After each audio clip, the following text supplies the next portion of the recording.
இன்றைய வேத ஆராய்ச்சி நிகழ்ச்சியிலும் பங்கு பெற இருக்கின்ற உங்கள் அனைவரையும் தூய மத்தேயு தமிழாலய சார்பில் வாழ்த்துகிறேன், வரவேற்கிறேன். இப்போதும் இந்த நேரத்தினை தேவன் தாமே ஆசீர்வதிக்கும்படியாக நாம் ஜெபம் செய்வோம். எங்கள் அன்பின் ஆண்டவரை, இந்த வேலைக்காக உமக்கு நன்றி செலுத்துகிறோம். இப்போதும் இந்த வேத ஆராய்ச்சி நிகழ்ச்சியினை நீர் ஆசீர்வதித்தருளும். இப்போதும் நாங்கள் பாட இருக்கின்ற பாடல்களையும் கேட்க இருக்கின்ற சத்திய வசனங்களையும் எங்களுடைய ஆவிக்குரிய வாழ்க்கைக்கு பிரயோஜனமாக்கி தந்தரலாம். இன்றும் எங்கள் மத்தியிலே உம்முடைய செய்தியை அளிக்க இருக்கின்ற உம்முடைய தாசர் மூலமாக எங்களோடு நீர் பேசியறலும். இந்த வேளையிலும் நாங்கள் எங்களுடைய ஆவிக்குரிய கண்களால் உம்மை தரிசிக்கவும் உம்மால் நாங்கள் தொடப்படவும் அருள் புரிந்தரலும்.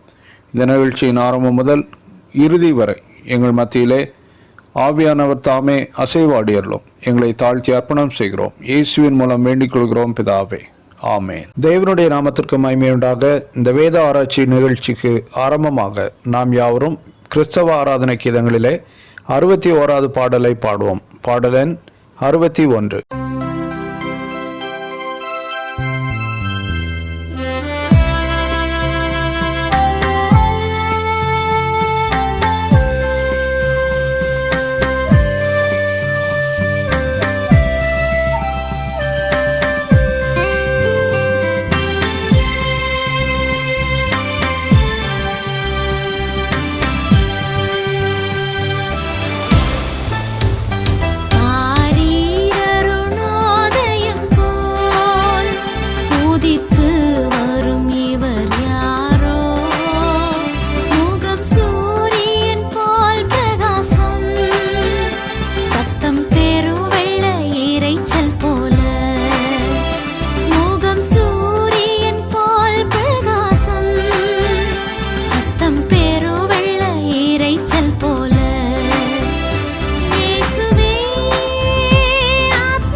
இயேசுவே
இப்போதும் வேத பாடம் வாசிக்கப்படும். இன்றைய வேத ஆராய்ச்சிக்கென்று தெரிந்து கொள்ளப்பட்ட வேத பகுதி அப்போஸ்தலருடைய நடபடிகள் 5ஆம் அதிகாரம் 12ஆம் வசனம் முதல் 26ஆம் வசனம் வரை. The Bible reading for today's Bible study is taken from the Acts of the Apostles, chapter 5, verses from 12 to 26. அப்போஸ்தலருடைய நடபடிகள் 5ஆம் அதிகாரம் 12ஆம் வசனம் முதல். அப்போஸ்தலருடைய கைகளினாலே அநேக அடையாளங்களும் அற்புதங்களும் ஜனங்களுக்குள்ளே செய்யப்பட்டது. எல்லாரும் ஒருமனப்பட்டு சாலமோனுடைய மண்டபத்தில் இருந்தார்கள். மற்றவர்களில் ஒருவரும் அவர்களுடனே சேர துணியவில்லை. ஆகிலும் ஜனங்கள் அவர்களை மேன்மைப்படுத்தினார்கள். திரளான புருஷர்களும் ஸ்திரீகளும் விசுவாசமுள்ளவர்களாகி கர்த்தரிடமாக அதிகமாய் சேர்க்கப்பட்டார்கள். பிணியாளிகளை படுக்கைகளின் மேலும் கட்டில்களின் மேலும் கிடத்தி பேதுரு நடந்து போகையில் அவனுடைய நிழலாகிலும் அவர்களில் சிலர் மேல் படும்படிக்கு அவர்களை வெளியே வீதிகளில் கொண்டு வந்து வைத்தார்கள். சுற்று பட்டணங்களிலிருந்து திரளான ஜனங்கள் பிணியாளிகளையும் அசுத்த ஆவிகளால் வாதிக்கப்பட்டவர்களையும் எருசலேமுக்கு கொண்டு வந்தார்கள். அவர்கள் எல்லாரும் குணமாக்கப்பட்டார்கள். அப்பொழுது பிரதான ஆசாரியனும் அவனுடனே கூட இருந்த சதுசேய சமயத்தார் அனைவரும் எழும்பி பொறாமையினால் நிறைந்து அப்போஸ்தலர்களை பிடித்து பொதுவான சிறைச்சாலையிலே வைத்தார்கள். கர்த்தருடைய தூதன் ராத்திரியிலே சிறைச்சாலையின் கதவுகளை திறந்து அவர்களை வெளியே கொண்டு வந்து, நீங்கள் போய் தேவாலயத்திலே நின்று இந்த ஜீவ வார்த்தைகள் எல்லாவற்றையும் ஜனங்களுக்கு சொல்லுங்கள் என்றான். அவர்கள் அதை கேட்டு அதிகாலமே தேவாலயத்தில் பிரவேசித்து போதகம் பண்ணினார்கள்.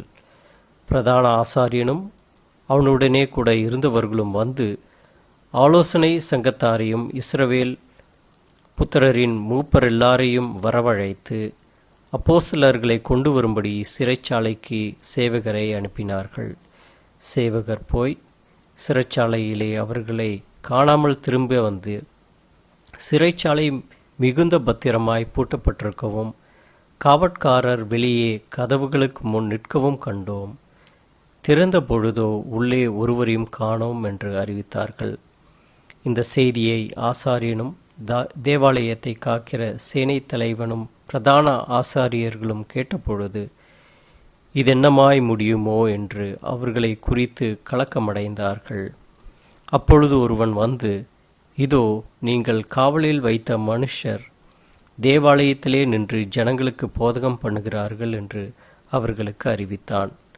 உடனே சேனை தலைவன் சேவகரோடே கூட போய் ஜனங்கள் கல்லெறிவார்கள் என்று பயந்ததினால் பலவந்தம் பண்ணாமல் அவர்களை அழைத்து கொண்டு வந்தான் என்பதை வாசிக்கும்படியாக தெரிந்து கொள்ளப்பட்ட வேத பாடம் வாசித்தாயிற்று. அறிவிப்புகள். இன்றைய வேத ஆராய்ச்சி வேளையிலும் பங்கு பெற்று கொண்டிருக்கின்ற உங்கள் அனைவரையும் கர்த்தராகிய இயேசு கிறிஸ்துவின் இனிய நாமத்திலே வாழ்த்தி வரவேற்கிறேன். இந்த வேத ஆராய்ச்சி வேளையிலும் நம்மத்திலே தேவனுடைய செய்தியை பகிர்ந்து கொள்ள இருக்கும் ரெவரண்ட் டாக்டர் ஸ்டான்லி ஜோன்ஸ் அவர்களை ஆலய சார்பிலே வாழ்த்தி வரவேற்கிறேன். அவர்கள் பூனாவில் இயங்கி வரும் யூபிஎஸ்லே நியூ டெஸ்டமென்ட் டிபார்ட்மெண்ட்டிலே ப்ரொஃபஸராக இருந்து தேவனுடைய ஊழியங்களை செய்து வருகிறார்கள். திரும்பவும் தேவனுடைய நாமத்திற்கு மகிமையோடாக நாம் யாவரும் கிறிஸ்தவ ஆராதனை கீதங்களிலே 157வது பாடலை பாடுவோம். பாடலெண் 157.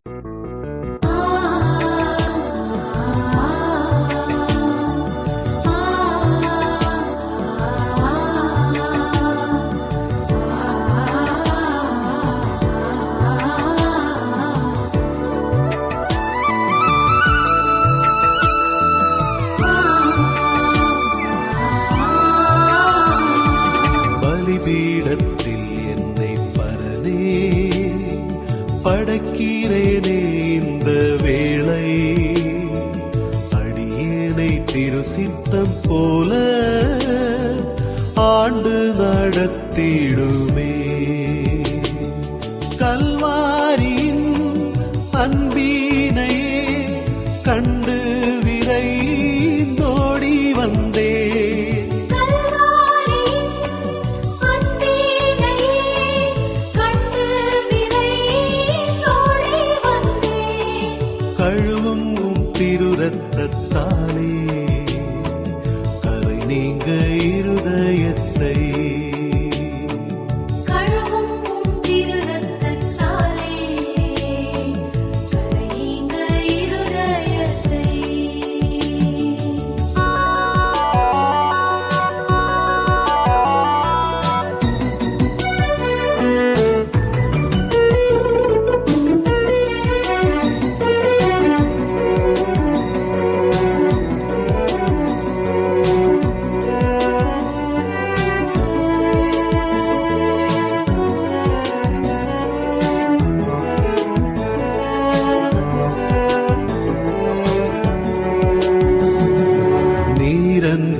நான் செய்திட இயலே.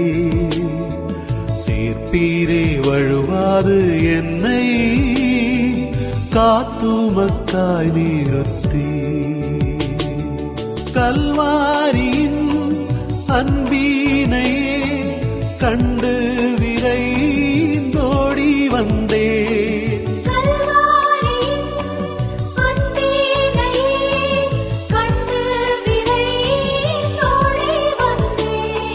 கழுவும் திருரத்தத்தாலே கரை நீங்க இருதயத்தை.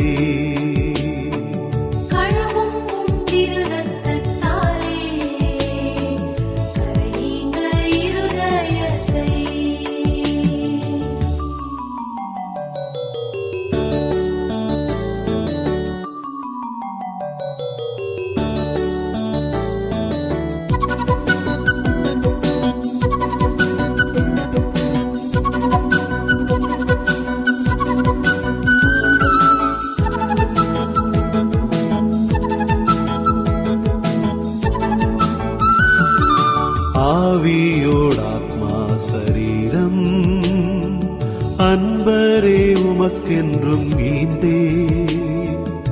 ஆலயமாக்கியே இப்போ ஆசீர்வதித்தருள்வி. கல்வாரியின் அன்பினையே கண்டு விரைந்தோடி வந்தேன்.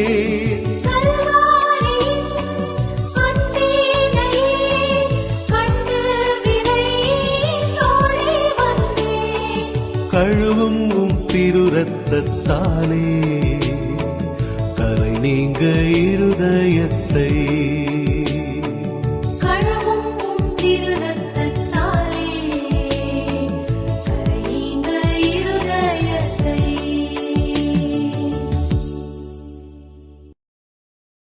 இப்போதும் ரெவரண்ட் டாக்டர் ஸ்டான்லி ஜோன்ஸ் அவர்கள் நம்மத்திலே தேவனுடைய வார்த்தைகளை பகிர்ந்து கொள்வார்கள். கிறிஸ்துவுக்குள் அன்பானவர்களே, ஆண்டவராக இயேசு கிறிஸ்துவின் நாமத்தில் உங்களை வாழ்த்துகிறேன். இம்மாதமும் இந்த வேத ஆராய்ச்சி கூடுகையில் கலந்து கொண்டு கர்த்தருடைய வார்த்தையை உங்களோடு பகிர்ந்து கொள்வதற்கு கிடைத்த இந்த வாய்ப்புக்காக ஆண்டவரை ஸ்தோத்திரிக்கிறேன். இந்த வாய்ப்பை கொடுத்த திருச்சபையின் போதகர் அவர்களுக்கும், நிர்வாக குழு உறுப்பினர்கள் மற்றும் விசுவாசிகள் அனைவருக்கும் என் நன்றியை தெரிவித்துக் கொள்கிறேன். கடந்த முறை நாம் அப்போஸ்தலருடைய நடபடிகள் 5ஆம் அதிகாரம் முதல் 11 வசனங்களில் இருந்து ஆதி சபையில் பதிவு செய்யப்பட்ட முதல் பாவமான அனனியா சப்பீராளின் பாவத்திலிருந்து போலி பரிசுத்தத்தை ஆண்டவர் ஏன் வெறுக்கிறார், மாய்மாலம் கர்த்தருக்கு அருவருப்பானது என்ற பாடங்களை கற்றுக்கொண்டோம். கர்த்தருடைய கிருபையை எளிதாக எடுத்துக்கொள்ளாமல் அவருடைய பரிசுத்தத்தையும் நீதியையும் மனதில் வைத்து வெளிப்புற தோற்றத்தை விட கர்த்தருக்கு முன் உண்மையாக வாழ்வதையே ஆண்டவர் நம்முடைய வாழ்வில் எதிர்பார்க்கிறார் என்ற உணர்வோடு கர்த்தருக்கு பிரியமாக வாழ வேண்டும் என்று கற்றுக்கொண்டோம். இன்று அதன் தொடர்ச்சியான அப்போஸ்தலர் 5ஆம் அதிகாரம் 12 26 வசனங்களை நம்முடைய சிந்தனைக்காக எடுத்துக்கொள்வோம். அனனியா சப்பீராளின் மரணத்தை தொடர்ந்து ஆதி திருச்சபையில் என்ன நடந்தது என்பதை லூக்கா இந்த வசனங்களில் பதிவு செய்கிறார். அப்போஸ்தலருடைய கைகளினாலே அநேக அற்புதங்களும் அடையாளங்களும் நடைபெற்றது. திரளான மக்கள் விசுவாசம் உள்ளவர்களாகி கர்த்தரிடமாக சேர்க்கப்பட்டார்கள். சபை வளர்ந்து கொண்டிருந்தது. ஆனால் அதே நேரத்தில் அப்போஸ்தலர்களும் விசுவாசிகளும் யூத அதிகாரிகளின் கடுமையான எதிர்ப்புக்குள்ளானார்கள். இந்த வளர்ச்சியையும் எதிர்ப்பையும் ஆதி சபை எப்படி கையாண்டது என்று இந்த வசனங்களில் பார்க்கிறோம். இந்த வசனங்களில் இருந்து நாம் கற்றுக்கொள்ளுகிற சில பாடங்களை தொடர்ந்து பார்ப்போம். ஒன்று, நாம் கற்றுக்கொள்ளுகிற முதல் பாடம், அனனியா சப்பீராளுக்கு வந்த கர்த்தருடைய தீர்ப்பு மக்களிடத்தில் அச்சமுள்ள மரியாதையை உருவாக்கியது. God's judgment created a sense of reverent fear among the people. 12-14 வசனங்கள், 12-14 வசனங்களை நான் உங்களுக்கு வாசிக்கிறேன். அப்போஸ்தலருடைய கைகளினாலே அநேக அடையாளங்களும் அற்புதங்களும் ஜனங்களுக்குள்ளே செய்யப்பட்டது. எல்லாரும் ஒருமனப்பட்டு சாலமோனுடைய மண்டபத்தில் இருந்தார்கள். மற்றவர்களில் ஒருவரும் அவர்களுடனே சேர துணியவில்லை. ஆகிலும் ஜனங்கள் அவர்களை மேன்மைப்படுத்தினார்கள். திரளான புருஷர்களும் ஸ்திரீகளும் விசுவாசம் உள்ளவர்களாகி கர்த்தரிடமாக அதிகமாய் சேர்க்கப்பட்டார்கள். அனனியா சப்பீராளுக்கு நடந்த சம்பவத்திற்கு பிறகு சபையார் எல்லாருக்கும் இவைகளை கேள்விப்பட்ட மற்ற யாவருக்கும் மிகுந்த பயம் உண்டாயிற்று என்று வாசிக்கிறோம்.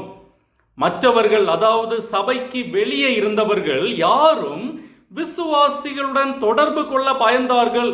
காரணம், அவ்வளவு மரியாதை மிக்க பயம் விசுவாசிகள் மேல் மக்களுக்கு ஏற்பட்டது. போலி பக்தி கடுமையான தீர்ப்பை கொண்டு வரும் என்ற பயத்தால் மாய்மாலக்காரர் யாரும் விசுவாசிகளுடன் சேர துணியவில்லை. என்ன ஒரு சாட்சி! உண்மை உள்ளவர்கள் மட்டும் சபையில் சேர்ந்து கொண்டார்களாம், மற்றவர்கள் சபையிலிருந்து விலகி இருந்தார்களாம். ஆனால் ஒரு புறம் மக்கள் பயந்தாலும் மறுபுறம் திரளான புருஷர்களும் ஸ்திரீகளும் விசுவாசம் உள்ளவர்களாகி கர்த்தரிடமாக அதிகமாய் சேர்க்கப்பட்டார்கள் என்று லூக்கா குறிப்பிடுகிறார். இதுவரை 3000 பேர் 5000 பேர் என்று விசுவாசிகளின் தொகையை எண்ணிக்கொண்டிருந்த லூக்கா இப்போது எண்ணுவதை நிறுத்திவிட்டார். காரணம், சபை வளர்ச்சி எண்ணிக்கைக்கு அப்பாற்பட்டு படுவேகமாக வளர்ந்து கொண்டிருந்தது. எனவே திரளான புருஷர்களும் ஸ்திரீகளும் விசுவாசம் உள்ளவர்களாகி கர்த்தரிடமாக அதிகமாய் சேர்க்கப்பட்டார்கள் என்று பொதுவாக குறிப்பிடுகிறார். இதில் இன்னொரு விஷயத்தையும் நாம் பார்க்கிறோம். திரளான புருஷர்களும் ஸ்திரீகளும் விசுவாசம் உள்ளவர்களாகி திருச்சபையில் சேர்ந்தார்கள் என்று லூக்கா சொல்லவில்லை, மாறாக கர்த்தரிடமாக சேர்க்கப்பட்டார்கள் என்று சொல்லுகிறார். அதாவது மக்கள் ஒரு அமைப்பில் சேர்ந்தார்கள் என்பதை விட அவர்கள் ஜீவனுள்ள கர்த்தருடன் ஐக்கியத்தில் சேர்ந்தார்கள் என்று லூக்கா பதிவு செய்கிறார். திருச்சபை வளர்ச்சி என்பது எண்ணிக்கையின் வளர்ச்சி அல்ல, அது விசுவாசிகள் கர்த்தரோடு ஐக்கியப்படுகிற ஆவிக்குரிய வளர்ச்சி என்பதை லூக்கா தெளிவுபடுத்துகிறார். இந்த வளர்ச்சியின் ரகசியம் என்ன? வஞ்சகத்தையும் பாவத்தையும் தேவன் சபையிலிருந்து அகற்றிய போது சபை வளர்ந்தது. இந்த ஆதி அப்போஸ்தலர்களும் விசுவாசிகளும் சபை வளர்ச்சி கருத்தரங்குகளிலோ முகாம்களிலோ கலந்து கொண்டு சபை வளர்ச்சி பற்றிய யுக்திகளை கற்றுக்கொள்ளவில்லை. ஆனாலும் சபை படுவேகமாக வளர்ந்து கொண்டிருந்தது. இதற்கு ஒரே காரணம், சபை பரிசுத்தமான நீதியான முடிவுகளை எடுத்ததுதான். ஆதி சபையை போல இன்றைய திருச்சபை வளர ஒரே வழி, சபை கர்த்தருக்கு பயந்து பாவத்திற்கு விலகி நீதியை செய்வது மட்டும்தான். இந்த கர்த்தருக்கு பயப்படும் பயத்தை பற்றியோ அல்லது பரிசுத்தத்தை பற்றியோ பிரசங்கித்தால் அது பழமைவாதம் என்று முத்திரை குத்தப்படுகிறது. பாவத்தை கண்டிக்கும் சபை அன்பற்ற சகிப்புத்தன்மையற்ற சபை என்று குற்றம் சாட்டப்படுகிறது. ஆனால் உண்மை என்ன? பாவம் சபையை கட்டி எழுப்பாது, அது சபையை அழிக்கும், சபையை பலவீனப்படுத்தும், பிரிவினையை உண்டாக்கும், உலகத்தோடு சமரசம் செய்ய வழிவகுக்கும். எனவே பாவத்தை சகித்துக் கொள்வது ஒருபோதும் அன்பு ஆகாது. நாம் கனிவோடும் பொறுமையோடும் இருக்க வேண்டும் என்பது உண்மைதான். ஆனால் அதே வேளையில் புளித்த மாவை போல பாவம் சபையில் பரவ அனுமதிக்க முடியாது. இந்த வசனங்கள் நமக்கு கற்றுத்தரும் பாடம், பரிசுத்தம் இல்லாமல் வளர்ச்சி இல்லை. பாவத்தை சகிப்பது அன்பல்ல, அது அழிவின் தொடக்கம். கர்த்தருக்கு பயப்படும் பயம் இருக்கும் இடத்தில்தான் உண்மையான வளர்ச்சி இருக்கும் என்ற பாடங்களை கற்றுக்கொள்ளுகிறோம். எனவே ஒரே அதிகாரத்தில் தொடர்ந்துள்ள வசனங்களில் அனனியா சப்பீராளுக்கு கிடைத்த தண்டனை விவரமும் சபை வளர்ச்சியடைந்த விவரமும் சேர்த்து தரப்பட்டுள்ளது. ஏதோ தற்செயலானதல்ல, இரண்டுக்கும் ஆழமான தொடர்பு உண்டு என்பதை லூக்கா தெளிவுபடுத்துகிறார்.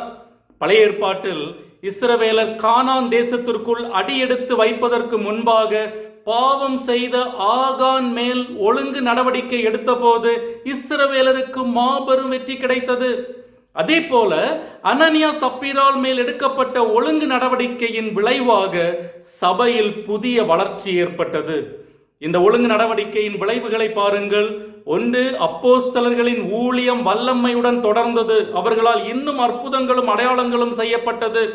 2, சபையில் ஒற்றுமை காணப்பட்டது, அவர்கள் எல்லாரும் ஒருமனப்பட்டிருந்தார்கள் என்று லூக்கா பதிவு செய்கிறார். 3, சுய லாபத்திற்காக சபையில் சேரலாம் என்றிருந்தவர்கள் பயந்து ஒதுங்கி இருந்தார்கள்.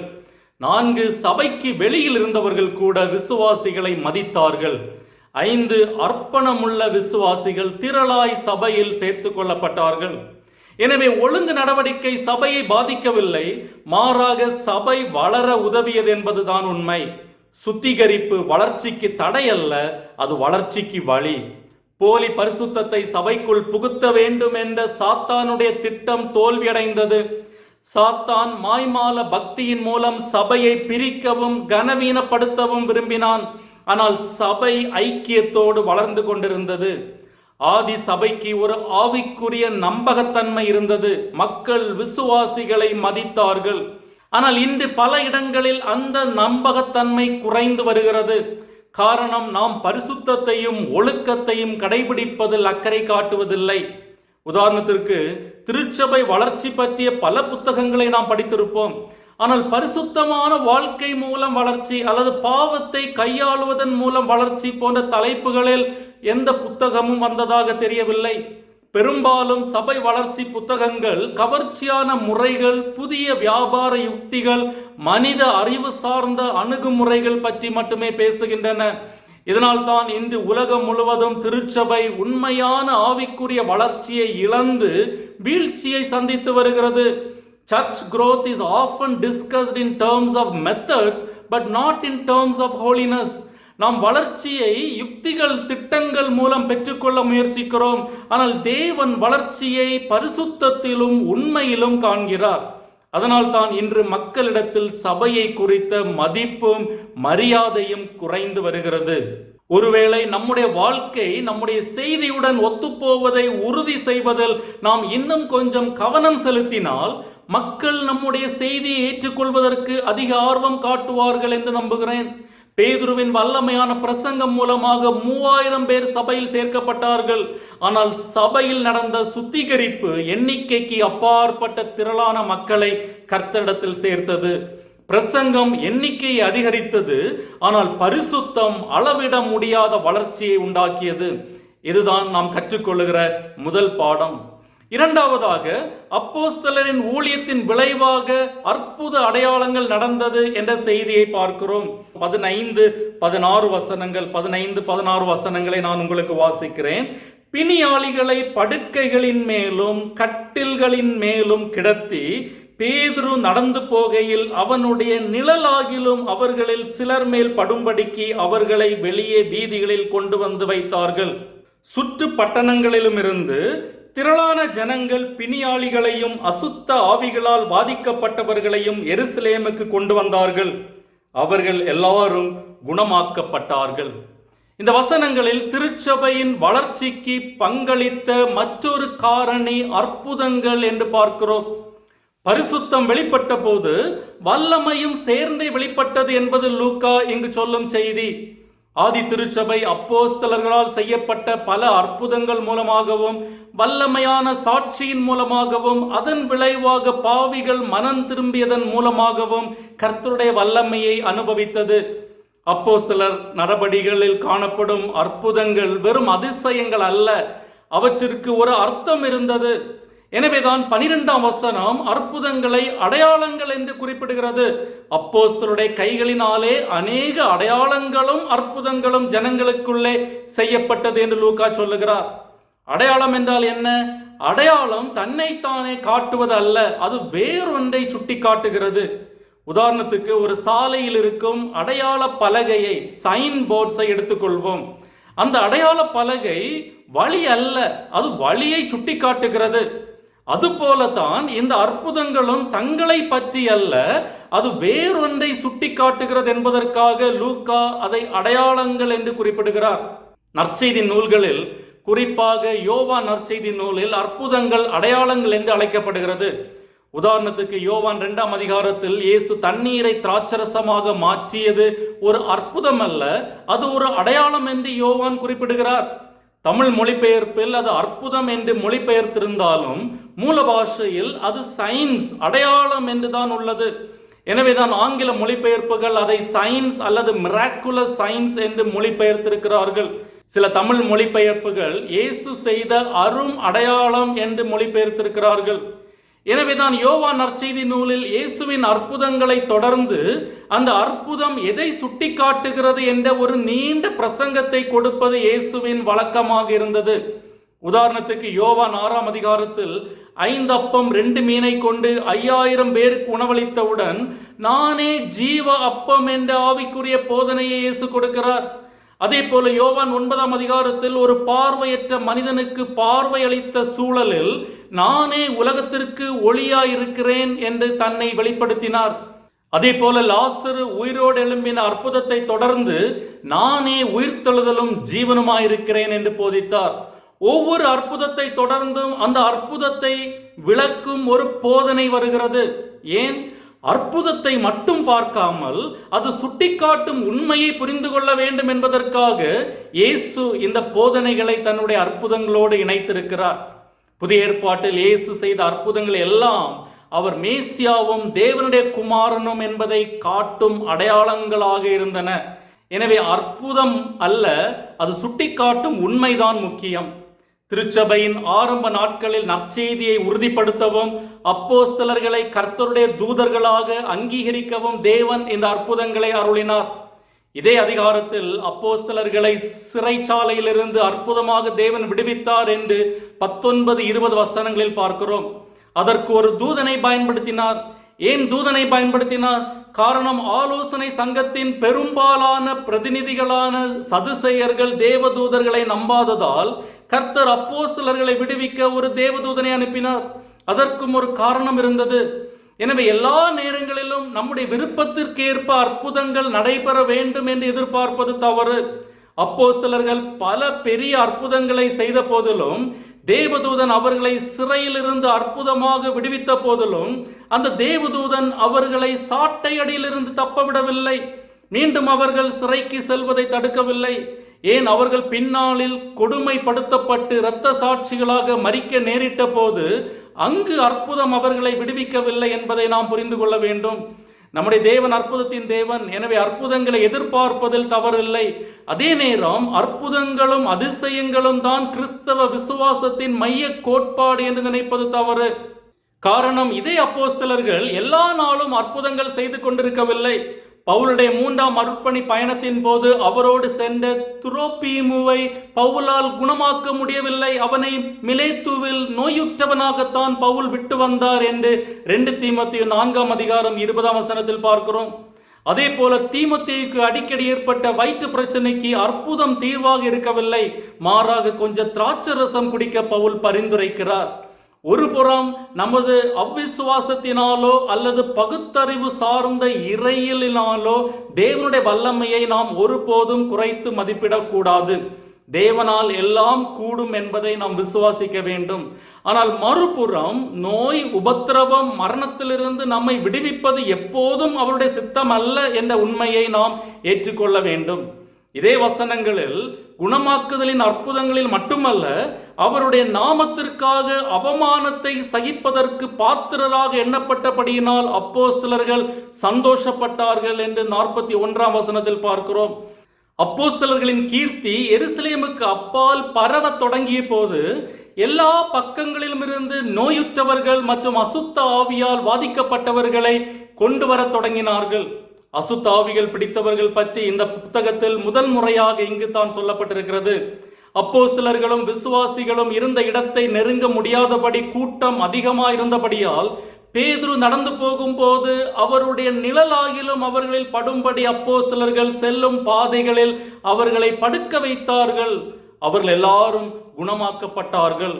ஒரு நிழலின் தொடுதலால் ஒருவர் குணமடைய முடியும் என்பது கேட்பதற்கு விசித்திரமாக இருக்கலாம். ஆனால் இயேசுவின் வஸ்திரத்தின் ஓரத்தை தொட்ட ஒரு பெண் அற்புதமாய் குணம் பெற்றாள் என்று நமக்கு தெரியும்.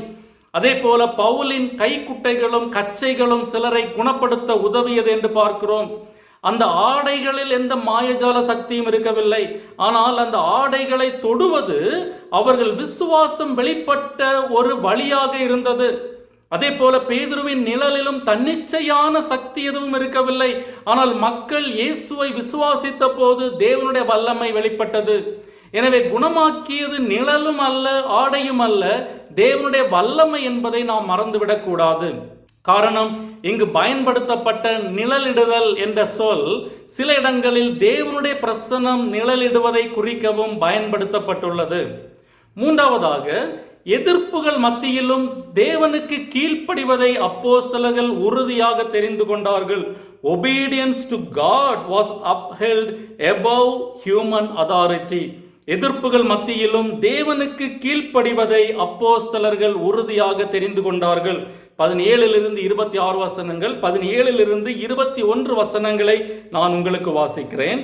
அப்பொழுது பிரதான ஆசாரியனும் அவனுடனே கூட இருந்த சதுசேய சமயத்தார் அனைவரும் எழும்பி பொறாமையினால் நிறைந்து அப்போஸ்தலர்களை பிடித்து பொதுவான சிறைச்சாலையிலே வைத்தார்கள். கர்த்தருடைய தூதன் ராத்திரியிலே சிறைச்சாலையின் கதவுகளை திறந்து அவர்களை வெளியே கொண்டு வந்து, நீங்கள் போய் தேவாலயத்திலே நின்று இந்த ஜீவ வார்த்தைகள் எல்லாவற்றையும் ஜனங்களுக்கு சொல்லுங்கள் என்றான். அவர்கள் அதை கேட்டு அதிகாலமே தேவாலயத்தில் பிரவேசித்து போதகம் பண்ணினார்கள். இங்கு அப்போஸ்தலர்கள் ஒரு முக்கியமான முடிவை எடுக்க வேண்டிய கட்டாயத்தில் இருந்தார்கள். இயேசுவை பிரசங்கிக்க கூடாது என்ற அதிகாரிகளின் கட்டளைக்கு கீழ்ப்படியாத காரணத்தினால் அவர்கள் சிறையில் போடப்பட்டார்கள். ஆனால் அவர்களை சிறையில் இருந்து விடுதலை பண்ணின ஆண்டவர், நீங்கள் போய் இந்த ஜீவ வார்த்தைகளை ஜனங்களுக்கு சொல்லுங்கள் என்று கட்டளை கொடுத்தார். நாம் ஆளும் அதிகாரிகளுக்கு கீழ்ப்படிய வேண்டும் என்று வேதாகமம் நமக்கு கற்றுத்தருகிறது. அந்த அதிகாரிகள் தீயவர்களாக இருந்தாலும் அவர்களை மதித்து அவர்களுக்கு கீழ்ப்படிய வேண்டும். ஆனால் அதே வேளையில் தேவனுடைய கட்டளைக்கு நேர் எதிராக நாம் செய்ய அதிகாரம் நம்மை கட்டாயப்படுத்தும் போது நாம் தேவனுக்கு கீழ்ப்படிவதையே தெரிந்து கொள்ள வேண்டும் என்பதும் வேதம் நமக்கு கொடுக்கும் ஆலோசனை. அப்போஸ்தலர் 3ஆம் அதிகாரத்தில் சப்பானியா இருந்த பிச்சைக்காரனை குணப்படுத்தின பிறகு பேதுருவும் யோவானும் கைது செய்யப்பட்ட போது ஆலோசனை சங்கத்தார் இயேசுவின் நாமத்தை குறித்து எவ்வளவும் பேசவும் போதிக்கவும் கூடாது என்று அவர்களுக்கு கட்டளையிட்டார்கள். அதற்கு அப்போஸ்தலர்கள் ஆலோசனை சங்கத்தாரிடம் தேவனுக்கு செவி கொடுக்கிறதை பார்க்கலும் உங்களுக்கு செவி கொடுக்கிறது நியாயமா இருக்குமோ என்று கேட்டார்கள். அதை தொடர்ந்து அதிகாரிகளுக்கு பயப்படாமல் அவர்கள் சுவிசேஷத்தை தைரியமாய் பிரசங்கித்தார்கள். அதே போன்ற ஒரு நிகழ்வை தான் இங்கும் நாம் பார்க்கிறோம். அப்போஸ்தலர்களின் ஊழியத்தை தொடர்ந்து இங்கு என்ன நடந்தது? பிரதான ஆசாரியனும் அவனுடனே கூட இருந்த சதுசேய சமயத்தார் அனைவரும் எழும்பி பொறாமையினால் நிறைந்து அப்போஸ்தலர்களை பிடித்து பொதுவான சிறைச்சாலையில் வைத்தார்கள். ஆரம்பத்தில் பேதுருவையும் யோவானையும் சிறையில் அடைத்தவர்கள் இப்போது எல்லா அப்போஸ்தலர்களையும் சிறையில் அடைத்தார்கள். அப்போஸ்தலர்களை வெளிப்படையாக கைது செய்து அவர்களை குற்றவாளிகளைப் போல பொதுவான சிறையில் வைத்து அதன் மூலம் அவர்களை அவகீர்த்தி அடைய பண்ண அவர்கள் முயற்சி செய்தார்கள். ஆனால் தேவன் வேறு திட்டங்கள் வைத்திருந்தார். கர்த்தருடைய தூதன் ராத்திரியிலே சிறைச்சாலையின் கதவுகளை திறந்து அப்போஸ்தலர்களை விடுவித்தான். ஏன் விடுவித்தார்? அவர்களை தப்ப வைக்க வேண்டும் என்பதற்காக அல்ல, மாறாக இரட்சிப்பின் செய்தியை தொடர்ந்து பிரசங்கிப்பதற்காக அவர்களை விடுதலையாக்கினார். எனவே அவர்களை வெளியே கொண்டு வந்து, நீங்கள் போய் தேவாலயத்தில் நின்று இந்த ஜீவ வார்த்தைகள் எல்லாவற்றையும் ஜனங்களுக்கு சொல்லுங்கள் என்ற கட்டளையோடு அவர்களை விடுவித்தார். இப்போது சீஷர்கள் 2 கட்டளை பெற்றிருந்தார்கள். ஒன்று, இயேசுவை பிரசங்கிக்க கூடாது என்ற ஆலோசனை சங்கத்தின் கட்டளை. 2, நீங்கள் போய் தேவாலயத்தில் நின்று இந்த ஜீவ வார்த்தைகள் எல்லாவற்றையும் ஜனங்களுக்கு சொல்லுங்கள் என்ற கர்த்தரின் கட்டளை. சிறையிலிருந்து அப்போஸ்தலர்கள் ராத்திரியிலே விடுவிக்கப்பட்டார்கள். ஒருவேளை நாம இருந்திருந்தால் விடுதலையாக்கப்பட்ட பின்பு பாதுகாப்பான ஒரு இடத்திற்கு போய் நல்ல ஓய்வெடுத்திருப்போம். ஆனால் சீஷர்கள் என்ன செய்தார்கள் தெரியுமா? கர்த்தருடைய தூதன் கட்டளையிட்ட பிரகாரம் அதிகாலமே தேவாலயத்தில் பிரவேசித்து போதகம் பண்ணினார்கள். அப்போஸ்தலர்கள் தேவாலயத்தில் பிரசங்கித்துக் கொண்டிருந்த அதே வேளையில் பிரதான ஆசாரியரும் அவருடன் இருந்தவர்களும் ஒன்று கூடி ஒரு சதி ஆலோசனையில் ஈடுபட்டனர். இந்த பிரச்சனைக்கு எப்படி முடிவு கட்டுவது, அப்போஸ்தலர்களின் வாயை எப்படி அடைப்பது என்று தீவிர ஆலோசனையில் ஈடுபட்டனர். சிறைச்சாலையிலிருந்து அவர்களை அழைத்து வரும்படி சேவகரை அனுப்பினார்கள். சேவகர்கள் அங்கு சென்று பார்த்தபோது அதிர்ச்சி காத்திருந்தது. சீஷர்கள் சிறையில் இல்லை. இந்த செய்தியை ஆசாரியனும் தேவாலயத்தை காக்கிற சேனை தலைவனும் பிரதான ஆசாரியர்களும் கேட்டபோது இது என்னமாய் முடியுமோ என்று அவர்களை குறித்து கலக்கமடைந்தார்கள். பல கேள்விகள் அவர்களை துளைத்தெடுத்திருக்கும். யாருக்கும் தெரியாமல் தப்பி சென்ற இவர்கள் யார்? எப்படி தப்பித்தார்கள்? யார் இவர்களுக்கு உதவி செய்திருக்க முடியும்? இப்பொழுது அவர்கள் எங்கே இருக்கிறார்கள்? இது எப்படி முடியும் என்று பல கேள்விகள் அவர்களை குழப்பமடைய செய்திருக்கும். அவர்கள் கேள்விகளால் குழம்பி போயிருந்தபோது ஒருவன் வந்து, இதோ நீங்கள் காவலில் வைத்த மனுஷர் தேவாலயத்தில் நின்று ஜனங்களுக்கு போதகம் பண்ணுகிறார்கள் என்று அவர்களுக்கு அறிவித்தான். அப்போஸ்தலர்கள் நகரத்தை விட்டு வெளியேறுவதற்காக தப்பித்திருப்பார்கள் என்று நினைத்த அதிகாரிகளுக்கு இது பேரதிர்ச்சியாக இருந்திருக்கும். அவர்கள் தப்பிச் செல்லாமல் தொடர்ந்து தேவாலயத்தில் நின்று கொண்டு தடை செய்யப்பட்ட சுவிசேஷத்தை பிரசங்கித்துக் கொண்டிருந்தார்கள். உடனே சேனை தலைவன் சேவகரோட கூட போய் ஜனங்கள் கல்லெறிவார்கள் என்று பயந்ததினால் பலவந்தம் பண்ணாமல் சமாதானமாக அவர்களை அழைத்து கொண்டு வந்தான். இங்கு பலவந்தம் பண்ணாமல் என்ற வார்த்தைகள் முக்கியமானது. காரணம், அப்போஸ்தலர்கள் அந்த கூட்டத்தின் மத்தியில் அதிகாரிகளை எதிர்த்திருக்க முடியும். அப்படி எதிர்த்திருந்தால் ஒரு கலவரம் அங்கு ஏற்பட்டிருக்கும். ஆனால் அப்போஸ்தலர்கள் பிரச்சனைக்கு காரணமாயிருப்பதை தேர்ந்து கொள்ளவில்லை. காரணம், வையப்படும் போது பதில் வையாமலும் பாடுபடும் போது பயமுறுத்தாமலும் நியாயமாய் தீர்ப்பு செய்கிறவருக்கு தம்மை ஒப்புக் கொடுத்த இயேசுவினுடைய சீஷர்களாய் இவர்கள் இருந்தார்கள். இயேசு கைது செய்யப்பட்ட போது எதிர்த்து நிற்கவில்லை. அதே போல அப்போஸ்தலர்கள் கைது செய்யப்பட்ட போது எதிர்த்து நிற்கவில்லை. தேவன் அவர்களை சிறைச்சாலைக்கு உள்ளும் சிறைச்சாலைக்கு வெளியிலும் பயன்படுத்த முடியும் என்று நம்பினார்கள். இந்த அதிகாரத்தின் மீதமுள்ள பகுதி முழுவதும் அப்போஸ்தலர்கள் கடும் எதிர்ப்பை சந்தித்தார்கள் என்று பார்க்கிறோம். ஆனாலும் இவை எல்லாவற்றின் மத்தியிலும் அப்போஸ்தலர்கள் தங்கள் சாட்சியில் தளராமல் இருந்தார்கள். எந்த அளவுக்கு ஒடுக்கப்பட்டார்களோ அந்த அளவுக்கு சபை வளர்ந்து பெருகியது. இது அணைக்க அணைக்க மீண்டும் எரியும் அதிசய மெழுகுவர்த்தி போன்றது. பிறந்த நாள் விழாக்களில் நாம் பார்த்திருப்போம். இந்த அதிசய மெழுகுவர்த்தியை ஊதி அணைத்தாலும் அது மீண்டும் எரியும். அதே போலதான் அப்போஸ்தலர்களின் வாழ்க்கையிலும் யூத அதிகாரிகள் அவர்களை எவ்வளவு தடுத்தாலும் அவர்கள் தொடர்ந்து இயேசுவை பற்றி அறிவித்துக் கொண்டே இருந்தார்கள். சிறைச்சாலையிலிருந்து அப்போஸ்தலர்கள் விடுவிக்கப்பட்டது ஒரு அற்புதம். ஆனால் நாம் ஏற்கனவே பார்த்தபடி அந்த அற்புதத்திற்கு ஒரு நோக்கம் இருந்தது. அவர்கள் தொடர்ந்து கிறிஸ்துவுக்கு சாட்சிகளாக இருக்க வேண்டும் என்பதற்காக விடுவிக்கப்பட்டார்கள். தேவன் அவர்கள் சுகமாக வாழ்வதற்கு விடுவிக்கவில்லை, மாறாக கிறிஸ்துவுக்கு சாட்சிகளாக இருக்க விடுவித்தார். இந்த அப்போஸ்தலரின் வாழ்க்கை வரலாறு நமக்கு ஒரு முக்கியமான உண்மையை கற்றுத்தருகிறது. சில சமயங்களில் தேவன் அற்புதமாக விடுவிக்கிறார், சில சமயங்களில் அவர் அப்படி செய்வதில்லை. இதில் பல அப்போஸ்தலர்கள் தங்கள் விசுவாசத்திற்காக தங்கள் உயிரை இழக்க நேர்ந்தது. மத்தேயு வாளால் தலை துண்டிக்கப்பட்டு கொலை செய்யப்பட்டார். பேதுரு ரோமாபுரியில் தலைகீழாக சிலுவையில் அறையப்பட்டார். யாக்கோபு எருசலேமில் தலை துண்டிக்கப்பட்டு இறந்தார். பிலிப்பு தூக்கிலிடப்பட்டார். அந்திரேயா சிலுவையில் அறையப்பட்டு இறக்கும் வரை தன்னை துன்புறுத்தியவர்களுக்கு உரத்த குரலில் பிரசங்கம் செய்தார். தோமா ஈட்டியால் குத்தப்பட்டு மரித்தார். இப்படி எல்லா அப்போஸ்தலர்களும் துன்புறுத்தப்பட்டே மரித்தார்கள். அவர்களை இப்பொழுது சிறையில் இருந்து காப்பாற்றிய தேவன் ஏன் அப்பொழுது காப்பாற்றவில்லை? தேவனுடைய நோக்கம் நம்முடைய பாதுகாப்பை விட மேலானது. அவர் தம்முடைய நோக்கத்திற்கு ஏற்ப சில சமயங்களில் விடுவிக்கிறார், மற்ற நேரங்களில் அவருடைய நோக்கத்தை நிறைவேற்றுகிறார். விடுதலை ஒரு லெக்கு அல்ல, அது ஊழியத்தை தொடர ஒரு வாய்ப்பு, அவ்வளவுதான். அற்புத காரியங்களுக்காக நாம் தேவனை நம்ப வேண்டும், உண்மை. ஆனால் அவர் அற்புதத்தால் நம்மை விடுவிக்காத போதும் அவருக்கு ஒரு நோக்கம் உண்டு என்பதை நாம் அறிந்திருக்க வேண்டும். அப்போஸ்தலர்களைப் போலவே நாமும் ஒரு நோக்கத்திற்காக விடுவிக்கப்பட்டிருக்கிறோம், வெறுமனே நமக்காக வாழ்வதற்காக அல்ல என்பதையும் நாம் புரிந்து கொள்ள வேண்டும். இந்த வசனங்களில் நாம் ஒரு முக்கியமான உண்மையை கற்றுக்கொள்கிறோம். தேவன் தன் சபையில் பரிசுத்தத்தை நிலைநாட்டும் போது அச்சமுள்ள மரியாதை உருவாகுகிறது. பரிசுத்த ஆவியின் வல்லமை வெளிப்படுகிறது. உண்மையான வளர்ச்சி ஏற்படுகிறது. எதிர்ப்புகள் வந்தாலும் சுவிசேஷம் தடுக்கப்படாது. எனவே நம்முடைய கவனம் முறைகளிலும் எண்ணிக்கைகளிலும் அல்ல, தேவனுடைய சரியான உறவிலும் பரிசுத்தமான வாழ்க்கையிலும் இருக்க வேண்டும்.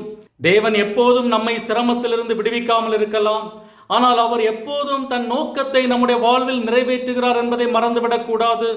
எனவே நாம் கர்த்தருக்கு பயந்து பாவத்தை விட்டு விலகி எந்த சூழ்நிலையிலும் அவருக்கு கீழ்ப்படிந்து வாழ தீர்மானிப்போம். அப்பொழுது நம்முடைய வாழ்க்கையிலும் சரி, சபையிலும் சரி, தேவனுடைய வல்லமையும் உண்மையான வளர்ச்சியும் வெளிப்படும். கர்த்தர் தாமே அப்படிப்பட்ட கிருபையை நமக்கு தருவாராக. ஆமேன். இப்போதும் நம்மத்திலே தேவனுடைய செய்தியை பகிர்ந்து கொண்ட ரெவரண்ட் டாக்டர் ஸ்டான்லி ஜோன்ஸ் அவர்களுக்கு ஆலய சார்பிலே நன்றிகளை தெரிவித்துக் கொள்கிறேன். தேவன் தாமே அவர்களை ஆசீர்வதிப்பாராக.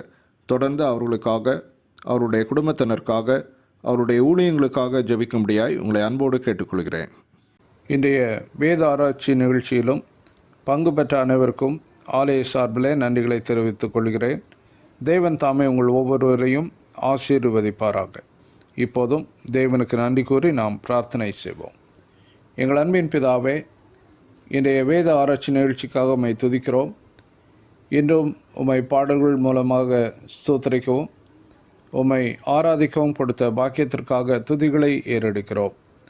இன்றும் எங்கள் மத்தியிலே உம்முடைய வார்த்தைகளை அருளிய ரெவரண்ட் டாக்டர் ஸ்டான்லி ஜோன்ஸ் அவர்களையும் அவருடைய குடும்பத்தினரையும் அவருடைய ஊழியங்களையும் நீர் ஆசீர்வதித்தரலும்.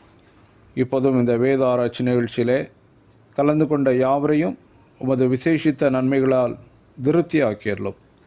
இன்றும் உம்முடைய பாதத்தின் அருகே நாங்கள் அமர்ந்து கற்றுக்கொண்ட ஒவ்வொரு காரியங்களுக்காகவும் உம்மை ஸ்தோத்திரிக்கிறோம். இப்போதும் இந்த இரவு வேளையின் சகல தீங்குகளுக்கும் மோசங்களுக்கும் எங்களை விலக்கி காத்து கொண்டறலும்.